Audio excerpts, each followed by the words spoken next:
नमस्कार दोस्तों, एक बार फिर से स्वागत है हमारे चैनल प्राचीन ज्ञान के एक नए और फ्रेश वीडियो में। दोस्तों, साल 2023 में धनतेरस कब है, धनतेरस पूजा का शुभ मुहूर्त क्या है एवं धनतेरस में नई वस्तुएं खरीदने का शुभ मुहूर्त क्या है, ये सारे जानकारी आज के इस वीडियो में बताऊंगा, तो इस वीडियो को अपने फायदे के लिए पूरा जरूर देखना। दोस्तों, हर साल कार्तिक माह कृष्ण पक्ष की त्रयोदशी तिथि को धनतेरस मनाया जाता है। पंचांग के अनुसार इस साल 10 नवंबर 2020 को दोपहर 12:35 से धनतेरस की शुरुआत होगी और 11 नवंबर 2022 को दोपहर 1:57 पर इसका समापन होगा। धनतेरस पर पूजा का शुभ मुहूर्त शाम 6:20 से शुरू होगा, जो कि रात 8:20 तक रहेगा। त्रयोदशी तिथि प्रारंभ 10 नवंबर 2030 को दोपहर 12:35 में शुरू होगा, जो कि अगले दिन 11 नवंबर 2030 को 1:57 में समाप्त होगा। दोस्तों, धनतेरस पर खरीदारी का शुभ समय है। धनतेरस पर सोने, चांदी और बर्तन या घर का कोई भी सामान खरीदने का शुभ मुहूर्त है दोपहर 2:35 से शाम 6:40 तक रहेगा। अगर आप इस दिन खरीदारी नहीं कर पाते तो आप अगले दिन यानी 11 नवंबर को दोपहर 1:56 तक खरीदारी कर सकते हैं, क्योंकि धनतेरस तिथि अगले दिन दोपहर तक रहेगी। दोस्तों, अब आइए जानते हैं कि धनतेरस के दिन हमें कौन कौन सी वस्तुएं खरीदना चाहिए। दोस्तों, ये जानकारी बताने से पहले आप सभी दर्शकों से छोटी सी प्रार्थना है। अभी इस वीडियो को लाइक नहीं किए हैं तो लाइक कर चैनल को सब्सक्राइब जरूर करना।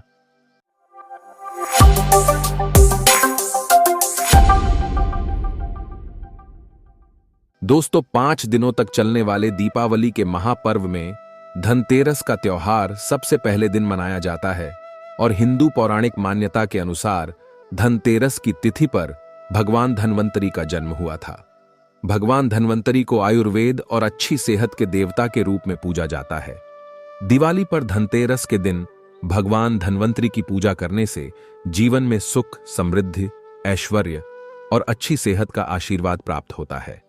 साथ ही इस दिन खरीदारी करना भी बहुत शुभ माना जाता है। धनतेरस के दिन हर तरह के शुभ कार्य प्रारंभ किए जा सकते हैं। इस दिन विशेष रूप से सोना और चांदी के आभूषण, नए बर्तन आदि खरीदे जाते हैं। धनतेरस के दिन इस प्रकार के विशेष चीजें खरीदने पर मां लक्ष्मी जी का आशीर्वाद मिलता है। ऐसी मान्यता है कि धनतेरस के दिन हम जिस भी वस्तु की खरीदारी करके लाते हैं उसमें 13 गुना की वृद्धि होती है। इसलिए आपको ध्यान रखना है कि कोई भी ऐसी गलती ना करें, ऐसी वस्तु खरीद कर ना लाएं जिससे कि अशुभता आ जाए। धनतेरस के दिन ये चीजें कौन सी है, खासकर मैं आज की वीडियो में आपको बताऊंगा कि आपको इन 13 विशेष चीजों में से आपको कुछ न कुछ वस्तुएं खरीदनी ही चाहिए। अगर आप सभी 13 वस्तु ना खरीद पाए तो इनमें से जो भी आपकी सामर्थ्य वह वस्तु आप घर पर खरीद कर ला सकते हैं। धनतेरस के दिन मां लक्ष्मी जी, कुबेर देवता और धन्वंतरी भगवान की पूजा करने से घर हमेशा धन धान्य, सुख सुविधा और वैभव से भरा रहता है। धनतेरस के दिन जो लोग सोने चांदी से बने हुए आभूषण या सोना चांदी ना खरीद पाए, उन्हें भी ऐसी कुछ चीजें अवश्य ही खरीदनी चाहिए। सबसे पहले वस्तु है झाड़ू। धनतेरस के दिन नई झाड़ू खरीदना बहुत शुभ माना जाता है। झाड़ू को मां लक्ष्मी जी का प्रतीक माना जाता है और ऐसा माना जाता है कि नई झाड़ू से धनतेरस के दिन पहले पूजा करके फिर उसका प्रयोग करने से घर की सारी नकारात्मक ऊर्जा दूर हो जाती है और घर में सुख समृद्धि का वास हो जाता है। अगर हो सके समर्थ हो तो धनतेरस के दिन एक झाड़ू का गुप्त दान करना चाहिए। इसे आप मंदिर में किसी चौराहे पर या ऐसी जगह पर जहां से कोई भी जरूरतमंद व्यक्ति इस झाड़ू को उठाकर ले जाए, वहां पर आपको रख देना चाहिए। दूसरी वस्तु है साबुत धनिया। धनतेरस के दिन आप कुछ लेकर आए या ना आए, साबुत धनिया तो हर कोई ला सकता है। साबुत धनिया लाकर दिवाली के दिन उसे पूजा करने के बाद अपने ही घर में क्यारी में गमले में डालना चाहिए और ऐसा करने से कहा जाता है कि घर में आपके जो भी धन है, जो भी आए हैं, उसमें बरकत होने लगती है। अगर आए दिन अनावश्यक रूप से खर्चे होते हो तो उसमें भी रोक लग जाती है। इस दिन नमक भी खरीद कर लानी चाहिए। नमक अगर आप देलही वाला लाते हैं तो और भी शुभ है, लेकिन आजकल देलही वाला नमक मिलना हर जगह पॉसिबल नहीं होता है, तो आप जो भी नमक आपको मिल पाता हो वह नमक आप इस दिन घर पर लेकर आए। धनतेरस से लेकर दीपावली के अगले दिन गोवर्धन और भाई दूज तक आप इसी नमक का प्रयोग करें। और इन 5 दिनों तक लगातार आपको नमक का पोछा भी घर में लगाना चाहिए। ऐसा करने से दरिद्रता दूर हो जाती है और घर से नकारात्मक ऊर्जा भी दूर हो जाती है। चौथी वस्तु जो आपको घर पर लानी चाहिए वह है गोमती चक्र। कहते हैं कि जिस घर में गोमती चक्र होता है वहां सुख, सौभाग्य और समृद्धि की वृद्धि होती है। गोमती चक्र घर पर रखने से वास्तु दोष भी दूर हो जाता है और घर परिवार में किसी भी सदस्य में आत्मविश्वास की कमी हो तो धनतेरस के दिन गोमती चक्र लाकर उनके हाथ से पूजा करवाकर फिर बाद में आपको इन गोमती चक्र को अपने मंदिर में या फिर धन रखने के स्थान पर आपको रख देना चाहिए। ऐसा करने से जो भी संबंधित परेशानी है वह दूर हो जाती है।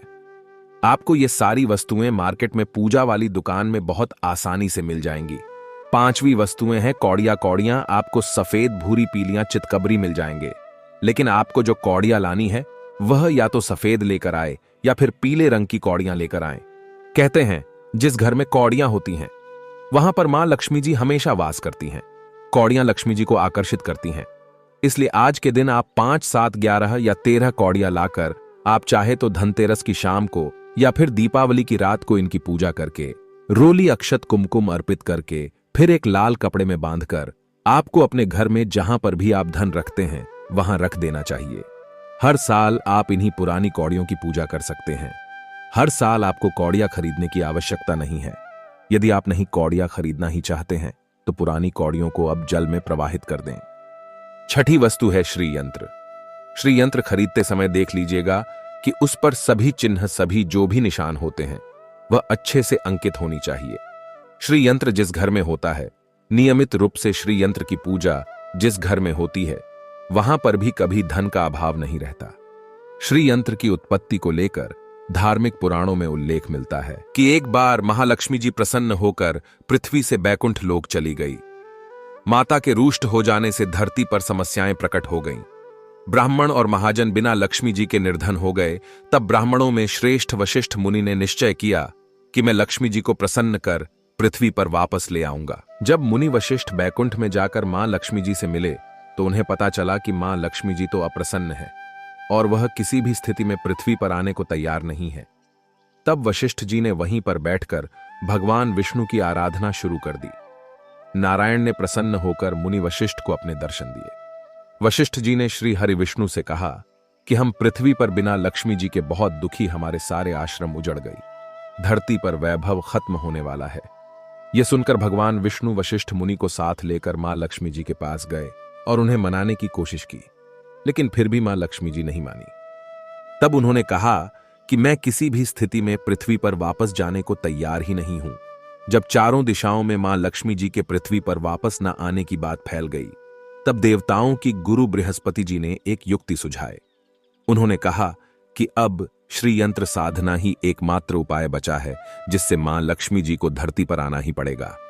गुरु बृहस्पति जी के निर्देशों से श्री हरि ने धातु पर श्री यंत्र का निर्माण किया और उसे मंत्र सिद्ध प्राण प्रतिष्ठा युक्त करते हुए दीपावली के 2 दिन पूर्व धन त्रयोदशी को श्री यंत्र पर स्थापित करके विधि विधान से उसका पूजन किया। पूजन समाप्त होते होते माता लक्ष्मी जी को वहां आना ही पड़ा और वे बोली कि मैं किसी भी स्थिति में यहां आने के लिए तैयार नहीं थी। यह मेरा प्रण था, परंतु बृहस्पति जी की युक्ति से मुझे आना ही पड़ा। श्रीयंत्र मेरा आधार है और इसी में मेरी आत्मा भी बसती है। यही कारण है कि धनतेरस के दिन श्रीयंत्र खरीदना चाहिए और अपने घर में स्थापित करना चाहिए। 7वीं वस्तु है 7 मुखी रुद्राक्ष की माला या फिर 7 मुखी रुद्राक्ष। अगर आप धनतेरस के दिन 7 मुखी रुद्राक्ष को घर पर लाते हैं और फिर उसकी विधि विधान से पूजा करते हैं या भगवान शिव की पूजा में आप इस रुद्राक्ष को प्रयोग करते हैं, किसी भी मंत्र का जाप करते हैं, तो उससे भी आपके घर में कभी परेशानी नहीं आती। किसी प्रकार का कोई अकाल मृत्यु का भय नहीं रहता, क्योंकि दीपावली दीपों का त्योहार होता है और इस दिन अपने घर में अपने सामर्थ्य के अनुसार दीपक जलाए जाते हैं। धनतेरस के दिन भी दीप जलाने चाहिए। अगर आप चाहते हैं आपके घर में साक्षात मां लक्ष्मी जी का वास सदा बना रहे, पूरे वर्ष भर आपके घर में धन की कोई कमी ना रहे, आपको कभी कर्ज लेने की नौबत ना आए, तो ऐसे में धनतेरस की शाम को आप 13 दीपक घर के अंदर और 13 दीपक घर के बाहर जलाएं। ऐसा करने से भी मां लक्ष्मी जी का आशीर्वाद प्राप्त होता है। और धनतेरस के दिन 8वीं जो वस्तु है वह आपको मिट्टी के दीपक जरूर खरीद कर लानी चाहिए। मिट्टी के दीपक आप अपनी सामर्थ्य के अनुसार खरीद कर ला सकते हैं। अगर हो सके तो किसी जरूरतमंद को, जहां पर धन का अभाव हो, ऐसे घर में आप मिट्टी के दीपक का तेल सहित और बाती रुई सहित दान भी कर सकते हैं। 9वीं वस्तु है जो आपको खरीद कर लानी चाहिए, वो है लक्ष्मी जी और गणेश जी की मूर्ति। वैसे तो मिट्टी की मूर्ति ही घर पर लाना शुभ होता है, लेकिन यदि आप मिट्टी की मूर्ति ना लाना चाहे तो धातु की मूर्ति, जैसे कि आप चांदी की, सोने की, पीतल की मूर्ति भी घर पर ला सकते हैं। अगर आपके पास पहले से ही मूर्तियां हैं तो आज जरूरी नहीं है कि हर दीपावली पर मूर्ति खरीदी। धातु की मूर्तियां हैं तो हर साल आप मूर्ति ना खरीदें, लेकिन मिट्टी की मूर्ति है तो उनका विसर्जन कर आपको धनतेरस के दिन नई मूर्तियां लाकर उनकी पूजा विधि विधान से करनी चाहिए।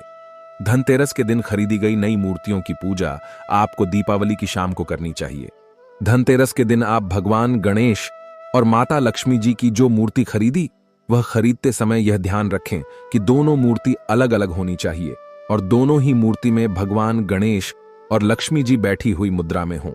खड़ी हुई मुद्रा में लाई गई जो मूर्तियां होती हैं वह उग्र स्वभाव की ओर चंचल मानी जाती हैं।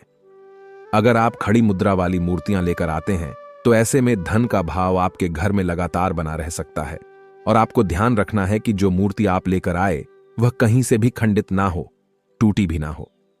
गणेश की प्रतिमा खरीदते समय ध्यान रखें कि उनकी जो सूंड है वह बाईं तरफ मुड़ी हुई हो और उनका वाहन मूषक भी उस मूर्ति में जरूर बना हो और भगवान गणेश के हाथ में लड्डू या मोदक भी होना चाहिए और लक्ष्मी जी की जो मूर्ति है वह कमल के फूल पर विराजित होनी चाहिए और उनके हाथ में सिक्के हो या फिर सिक्के गिरने वाली अवस्था में हो। ऐसी मूर्तियां घर पर लाना बहुत शुभ होता है। बहुत से लोग आज के दिन उल्लू पर विराजमान मूर्ति या फिर तस्वीर घर पर लेकर आते हैं, लेकिन आपको हाथी या फिर कमल के फूल पर विराजमान लक्ष्मी जी की मूर्ति या तस्वीर ही घर पर लानी चाहिए। कभी भी प्लास्टिक ऑन ऑफ पेरिस, जिसे पीओपी कहते हैं, प्लास्टिक की मूर्तियां इस दिन नहीं खरीदनी चाहिए और ना ही पूजा में उनका प्रयोग करना चाहिए। आप केवल मिट्टी की या फिर धातु की मूर्ति ही लेकर आए। अष्ट धातु की मूर्ति भी आप ला सकते हैं। धनतेरस के दिन आपको जो 10वीं वस्तु खरीदनी चाहिए वह है कुबेर यंत्र। कुबेर यंत्र जिस घर में होता है वहां पर धन के देवता कुबेर का वास होता है, साथ ही मां लक्ष्मी जी भी वहां पर वास करती हैं। आपको उत्तर दिशा में ही धन कुबेर यंत्र की स्थापना करनी चाहिए। इस दिशा का सही निर्माण परिवार में समृद्धि और खुशियों को लेकर आता है। साथ ही अगर आपके घर में किसी तरह का कोई वास्तु दोष है तो वह दोष भी दूर हो जाएगा और व्यापार में, आपके कारोबार में खूब बरकत भी होगी। कई बार लोग खूब मेहनत करने के बाद भी उतना धन नहीं कमा पाते जितनी आप मेहनत करते हैं, और मेहनत करने के बाद भी आपके धन की तिजोरी खाली ही रहती है, तो उसे पूरा साल भरा रखने के लिए आपको धनतेरस के दिन और दिवाली के दिन कुबेर यंत्र की विधि विधान से पूजा भी करनी चाहिए। कुबेर देवता के मंत्र ओम यक्ष राजाय विद्महे विष्णु मनाय धीमहि तन्नो कुबेराय प्रचोदयात का कम से कम 1 माला या 51 बार जाप करना चाहिए। 11वीं वस्तु है सोने चांदी के आभूषण या फिर सिक्का। अपनी सामर्थ्य के अनुसार आपको आज के दिन सोने चांदी के आभूषण या फिर कोई भी चांदी का सिक्का खरीदना चाहिए और उसकी भी पूजा आपको करनी चाहिए। यदि आपकी सामर्थ्य ना हो तो आप सोने चांदी के आभूषण की बजाय मिट्टी के बर्तन या एक चम्मच भी आज के दिन यदि खरीद कर घर लाते हैं तो उससे भी आपके घर में पूरे साल खूब बरकत होती है। सब जानते हैं कि धनतेरस के दिन नई बर्तनों की खरीदारी की जाती है, लेकिन नए बर्तनों में भी आपको यह ध्यान रखना है कि आज के दिन यदि आप पीतल के बर्तन खरीद कर लाते हैं तो वह ज्यादा शुभ होते हैं। आप पुरानी टूटी पर बर्तनों को बदलकर भी नहीं, बर्तन घर पर खरीद कर ला सकते हैं।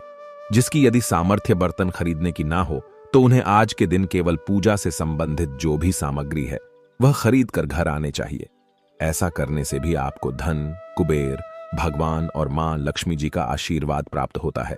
जिसकी अगर सामर्थ्य हो तो वह अपनी सामर्थ्य के अनुसार इस दिन कुछ भी चाहे वह खरीद सकता है, लेकिन बर्तनों में आपको लोहे के बर्तन इस दिन भूल से भी नहीं खरीदनी चाहिए। लोहे के बर्तन खरीदने से एक तो शनि दोष सकता है। शनि ग्रह से संबंधित परेशानियां आपके जीवन में, आपकी कुंडली में, घर परिवार में आ सकती हैं और राहु केतु ग्रह भी बलवान हो जाते हैं। 13वीं वस्तु है पूजा का सामान और धार्मिक पुस्तकें। अगर आप अब तक बताई गई सभी 12 वस्तुएं खरीदने में असमर्थ है तो आज के दिन यदि आप अपने घर में पूजा से संबंधित कोई भी वस्तु खरीद कर लाते हैं, जैसे कि मिट्टी के दिए वगैरह, कुछ भी लेकर आते हैं तो उससे भी आपको धनतेरस के दिन की गई पूजा का पुण्य अवश्य ही प्राप्त होता है। अगर आपको पूजा से संबंधित कुछ सामान लाना है, जैसे कि रोली, अक्षत, कुमकुम, कलावा या फिर कोई भी सामान, लौंग, इलायची, पान, सुपारी, बताशा, तो वह भी आप इस दिन खरीद कर ला सकते हैं। इसके अलावा धार्मिक पुस्तकों में जैसे कि व्रत कथाएं हैं या फिर पूरे हफ्ते पढ़ने वाले जो भी व्रत त्योहार हैं और आरतियों की किताबें, और अगर आप पढ़ते हो तो आप पुराण भी आप अपने घर पर ला सकते हैं। और पुराण घर पर लाने के बाद जब भी आपको समय हो तो खुद ही पढ़ना चाहिए और दूसरों को भी पढ़कर सुनाना चाहिए। ये सारी वस्तुएं, यदि आप इनमें से कुछ भी ऐसा भी वस्तु की खरीद कर लाते हैं तो उसे कहा जाता है कि आपके घर में पूरे वर्ष मां लक्ष्मी जी की कृपा बनी रहती है। घर में कभी भी आपको कर्ज लेने की स्थिति नहीं आएगी। आप जितना भी कमाएंगे उसमें आपको 13 गुना की वृद्धि मिलेगी। दोस्तों, ये थे आज के जानकारी। इसी तरह के और भी जानकारी पाने के लिए हमारे चैनल प्राचीन ज्ञान को सब्सक्राइब करना न भूलें। और हाँ, वीडियो को ज़्यादा से ज़्यादा शेयर करें। आपके एक शेयर किसी की जीवन में खुशहाली ला सकता है। धन्यवाद, नमस्कार and thanks for watching my video.